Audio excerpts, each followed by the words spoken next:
Hello, my name is Jed, and after the release of the Sonic 2 movie, it was announced that they would be working on a third movie in December of 2024. We saw the release of Sonic X Shadow Tokyo Mission, and that's what I'm here to talk about today.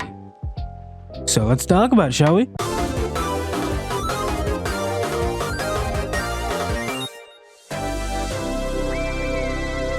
The movie begins on Prison Island, where two gun agents are watching Shadow's container before he begins to wake up due to someone hacked in the system, causing his container to destabilize.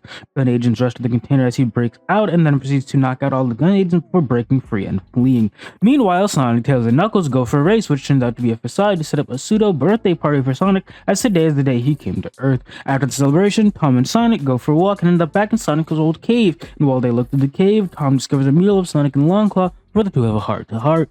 While they're having this heart-to-heart, Shadow arrives in Tokyo only to learn he's been locked away for 50 years. Soon after this revelation, he's attacked by gun agents again. While the Sonic crew are roasting marshmallows, a gun shop arrives and Director Rockwell informs the group that Commander Walters has requested the help of Team Sonic in dealing with Shadow.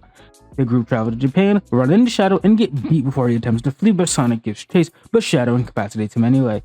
Team Sonic goes to talk to Commander Walters about Shadow, and while they learn his story, they're attacked and Commander Walters dies. When Team Sonic gives chase to the assailant, they find Agent Stone, who takes them to Dr. Eggman and reveals they weren't the attackers. Eggman agrees to a truce with Team Sonic to find the attacker, and eventually Eggman betrays the group after running into his grandfather, Gerald. Team Sonic enlists the help of Tom and Maddie to break into Gun HQ in London to get a key Commander Walters told them about, however it all goes wrong, and Shadow, seeing Tom disguised as Commander Walters, attacks him and knocks him unconscious. Sonic steals the Master Emerald from Wade in his anger before rushing to the Ark to fight Shadow as Super Sonic, who turns into Super Shadow during the fight before the two wind up on the moon and have themselves a heart-to-heart, where Shadow decides to help Sonic stop the Eclipse Cannon while Eggman, realizing Gerald doesn't give a damn about him, fights him inside the Ark and with the help of Knuckles and Tails defeats him. Sonic passes out while he and Shadow are redirecting the Eclipse Cannon's blast, leading Knuckles and Tails to go rescue him. Meanwhile, Eggman and Shadow continue to redirect the beam, resulting in the Ark exploding and the two of them die to save the world. Meanwhile, Team Sonic crash land on Earth safely, reconcile from Sonic's earlier outburst, and the crew, alongside Maddie and a recovered Tom, make s'mores and celebrate their strengthened family bond, and thus the movie ends. Then Sonic finds himself in the forest before getting attacked by multiple Metal Sonics before being saved by Amy, and the movie ends for real. Then Shadow is seen walking to one of his inhibitor rings, and the movie really ends. Overall, the movie is really good. I really like what it did with the version of Shadow. Instead of being a biologically engineered experiment with alien DNA, he was inside a meteor that hit Earth at a cool way of mixing both his connection with the Black Arms and the Black Comet to the fact that he's an artificial being. And I do hope they do something with that in the future, especially since they talked about wanting to do a project featuring Shadow. I also really like what they did with Eggman in this movie, making him feel a bit closer to his game counterpart, especially in design, which he sadly only had for like the final quarter of the movie. They also capitalized really well on his desire for familial connection, as in the first movie, he said he never really had much of a family connection, but now he has a family member he never knew actively reaching out to him, and he latches onto it desperately. You can see how much it devastated him when he realized that Stone was right and that Gerald didn't actually care about him. Speaking of Gerald, he's also played by Jim Carrey, and of course they make a joke about it. But the resemblance is uncanny. It's as if we're two characters in a movie being played by the same actor. And it's great. He captured the anger of Gerald very well, and they did justice to his character, and admittedly it would have been nice to see Rouge in the movie, or at least a reference to her. However, they outright said Rouge was never going to be in the Sonic movies, which is understandable to some extent. However, I feel if they want to continue Shadow's story in any way, they're going to need to at least have a character that serves as a stand-in, since Rouge becomes a big part of Shadow's story later on in things like Heroes in 06. And I say this because the movie obviously serves an adaptation of SA2, but seems like a nice mix of the ways done between the first two movies, because the movie feels very distant from SA2 at times. Yet you can see where they pulled things from SA2, like the Eclipse Cannon just being the Ark, the design of it all, or Sonic being an enemy of Gun. And while the pacing is overall solid, there are some times where the movie feels like things are missing. Prime example being the ending, where Eggman states this will be his final live stream, and it's because looking through the deleted scenes, it turns out good old Eggy was supposed to be a streamer, which makes a lot of sense, especially because this line, "This is Dr. Ivo Robotnik, dedicating my final live stream to one very special henchman, makes absolutely no sense on its own. And honestly, I wish they kind of kept some of them in. They wouldn't have messed with anything, especially since one of them was meant to replace the news broadcast when the arc was going into space, which to me would have been better than the news broadcast. Not only would it have served as a fun little connection to his farewell scene, making it make sense, but it also would have served as a parallel to Eggman's announcement broadcast from SA2, which is what I imagine it would have been meant to parallel and what the news broadcast was meant to parallel. I come to make an announcement. Shadow the Hedgehog's a bitch-ass motherfucker. He pissed on my fucking wife. Also, honestly, I feel like the whole heart-to-heart message from Tom to Sonic feels a little bit heavy-handed. Like, I get it. It's meant to serve the Sonic and Shadow plotline of the whole Sonic making the same choice as Shadow when put into the same position as Shadow. But, like, Sonic kind of already went through that with Knuckles in Sonic 2. Their entire beef between Sonic and Knuckles in Sonic 2 stems from the fact that Sonic's quote-unquote mother effectively killed Knuckles' entire family, and they settled that in Sonic 2. You didn't really need to do it again in the third movie and make it like the core thing. It feels a little unnecessary. Hell, the way they even got there feels beyond forced, because Shadow only attacked Tom because he was disguised as Commander Walters, when after rewatching the movie, in that moment he had absolutely zero reason to do so. There were no agents around whatsoever. There wasn't even a single sound to hint that something or someone was in the area. He was 1000% alone in an isolated area. He had no reason to change back at that moment. There was just no reason for it. Oh, but he's in Gun HQ. Why wouldn't he change? They know he's there. His disguise has been compromised. It serves zero purpose. Now that he has the key, you need to immediately get to Stephen Thomas, you absolute fucking donut. Honestly, it shouldn't have happened the way that it did, and there's no real excuse for it. And you want to know the worst part about it, which I just thought of while writing this? Tom didn't even really need to transform to get the whole Shadow attacking him thing. He's wearing a gun uniform, and Shadow's never seen him before, so it's logical for Shadow to assume Tom is a gun agent. And even if he wasn't wearing a gun uniform, Tom has what he wants, and he showed up while he had it in his hand, and he's shown he's willing to attack non-gun affiliated people if you use them as an obstacle. He attacked Son when they were in the ruined lab. You don't need affiliated with gun to get attacked by Shadow if you are viewed as an enemy. There is zero reason for it to play out the way that it did, and the only reason I'm harping on this is because they sort of try to play it out as if Shadow only attacked Tom because he thought he was Walters, but like, that makes no sense, because as we just established, you don't need to be gun affiliated for to be attacked by Shadow. And with Tom wearing a gun uniform, Shadow would absolutely go hard on him. Or need I point you to both the beginning of the movie and the Shibuya scene where the dude destroyed multiple gun vehicles, likely with the agents still inside. You could have done the whole Shadow hospitalizing Tom thing without him transforming, and honestly, I feel like Shadow attacking Tom untransformed would have been a little bit more impactful. Like, the whole thing is Shadow is so consumed with anger and grief over Maria's death and lashes out at anyone who he even sees as an obstacle that it almost blinds him.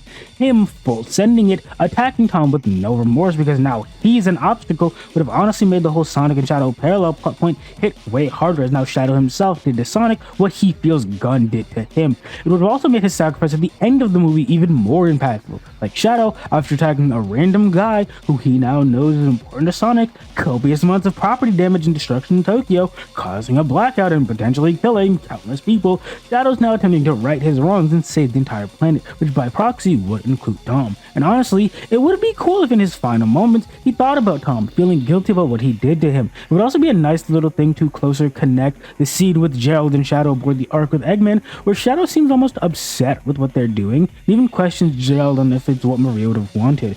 Truth be told, and I cannot believe I'm about to say this, but I honestly would have preferred if they did something similar to what Sonic X did with its adaptation of SA2, which I can tear apart some other time, but like, having someone replace Amy as being the person in the role of talking Shadow down and convincing him to open his heart to the world again, it would have worked especially well since Amy doesn't exist yet, and the movies are no strangers to having stand-ins. Walters isn't obviously a stand-in for Abraham Towers, so why not do something similar for Amy's role in SA2? And honestly, JoJo would have been the perfect choice. Think about it. A young girl with a bright and sunny disposition with a close relationship to her hedgehog pal. That would have definitely worked and honestly been way better than what they did do. I'm not even mad about the fact that they did it. I'm mad about the way that they did it. Because them doing it is fun, honestly serves the story well. It's just how they got there that upsets me. Another thing that I'm not too keen on is the way Maria's death is handled. Like, I get it, it's a kid's movie and you can't exactly show a little girl getting shot, which didn't south than the other times they did it, by the way. But the way they did it kind of throws me off, because the way it's framed, it almost seems as though Maria is the only person who died in the explosion. But looking at the scene, there's no way Maria is the only person who died. However, gun agents completely surround them, meaning people from inside the building most likely survived it, as there seems to be only one entrance to the lab, because not only do we only see so many agents outside the building, but we know later on in the movie, in time, that it's the same door that Team Sonic, Eggman, and Stone use when they come to investigate the signal that they're tracking from the lab. It's just a case of frankly weird blocking and framing the shots rather than a writing fault. Hi, Adrian Jet here. Real quick addendum I wanted to make because I realized I am an idiot. So if you watch back the shot of Maria's death, and you look back at the shot work of it, the reason why it looks like all the gun agents completely surround them is because if you look to the far right, the gun agents are actually flanking Shadow and Gerald, because if you look to the far right of the far shot, you actually see some of the agents going across to the right, and I only noticed that while editing, and I wanted to make this little note to acknowledge that, like, I'm an idiot, I'm dumb, you can, for the most part, forget what I just said, I'm dumb. Go back to the video. Bye. I know I've spent a lot of this movie bitching and moaning, and while I do feel like this movie has its flaws, especially looking back on it, I do think it's a good movie. The performances from all the remaining returning cast members are all really good, and Keanu Reeves as Shadow is fine. I like Keanu Reeves as an actor. He stars in some of my favorite movies like Speed, John Wick, The Matrix, The Watcher, etc. His voice performance as Shadow is just okay. 2024? I've been trapped for 50 years? This is a waste of time. Walk away before you get hurt. Professor? Where is it? Don't try to follow me. Revenge, Guac. Professor, is this really what Maria would have wanted? The last time I sat beneath stars like this, I was with her. I've felt this pain for so long. It's all I know. Like all the other voice performances just perfectly capture these versions of the characters, whereas Keanu's Shadow just kind of sounds tired of everything, but definitely fits, but like Shaw was game Shadow to an extent, and he never sounded like this. The movie seems to be more so leaning into the sadness of Shadow's early character, but like when I think of Shadow, it's just far from the voice I picture coming from him, but it does fit, which is why I say it's just fine, which is also how I feel about the jokes in the movie, which honestly feel a lot weaker than the jokes in earlier movies, but some of them did get a chuckle out of me every here and there. The music score once again slaps. Tom Holkenborg really does continue to cook with the music for these movies. The remix of Live and Learn was also pretty good. Another thing I thought this movie did really well was with the action set pieces, like Sonic and Shadow fighting, then the scene where they both go super in the middle of the fight at the end of the movie, and the way they go from place to place was sick. The part of them going up the sky tree at the beginning of the movie was also really cool. The part at the end of the movie with the two of them fighting all the robots was also really nice to see, and a fun little way to replace the final hazard fight. I also really enjoyed the part of the movie where Shadow's attacking everyone in the lab. They made it feel like something out of a horror movie, with the hollow, almost echoey sound design, the dark and eerie lighting, and even the way Shadow will just appear. The only fight that I didn't like was the fight towards the end between Gerald and Ivo, because like the fight is obviously supposed to be a joke, but I'm gonna be honest, cutting back and forth between this and the stuff happening with Sonic and Shadow felt like a real pace breaker. I really did not care. This is supposed to be the big climactic moment of the movie, and yet you continue to break it up with a joke fight, and I'm just like, why would you do that? It's a very confusing move. Like the first two movies had obvious jokes in their climaxes, but it didn't break the tension. This one doesn't just break the tension, it outright shatters it. It's just a weird decision, one of many made with this movie. Also, I feel like this movie can't be properly discussed without discussing the DLC for Shadow Gens meant to promote the movie, which is pretty good. It's a short DLC which sees Game Shadow enter a ring portal where he becomes Movie Shadow and follows a gun chopper all the way through Shibuya to the Shibuya Skytree, where he uses Chaos Control and jumps on a bunch of gun choppers to get back to a ring portal to go back, which was sick. It's just a very well designed DLC with great obstacle placement, a variety of enemies, and tons of alternate pathways. Shadow also has a ton of victory animations depending on your rank, and they're all really cool. Perfect.